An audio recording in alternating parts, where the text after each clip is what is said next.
Santé toujours, eh bien, le phénomène d'avortement au Gabon assez préoccupant dans l'ensemble. Quand on sait les conséquences qui en découlent, eh bien, plusieurs experts ont donc initié des journées d'échange, mais également de réflexion pour parler de cette question. Le point avec Paul Insiaki sur les images de Jean-Pierre Moussoel.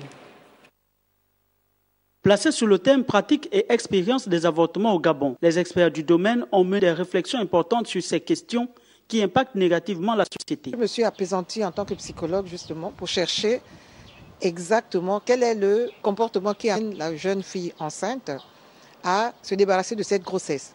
Donc pour régler le système de la prévalence des avortements qu'il existe au Gabon, nous sommes partis sur le fait qu'il était intéressant d'aller rechercher dans le développement même de la jeune fille, qu'est-ce qui l'emmène à mettre en route une grossesse de manière précoce. Pour les experts du département de recherche sur les dynamiques sociales, le groupe de recherche et d'études sur le genre et le réseau d'Afrique centrale sur la santé reproductrice des femmes du Gabon, du Cameroun et de la Guinée équatoriale, la question de la pratique de l'avortement, de façon générale, devrait interpeller davantage les décideurs. C'est un phénomène qui est réel.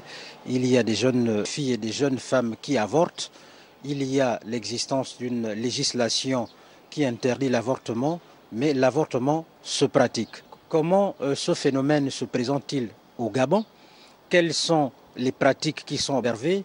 Quels sont les itinéraires qui sont empruntés, notamment par ces filles et ces jeunes femmes pour faire des avortements? C'est une réalité que nous essayons d'aborder au travers d'un certain nombre de disciplines.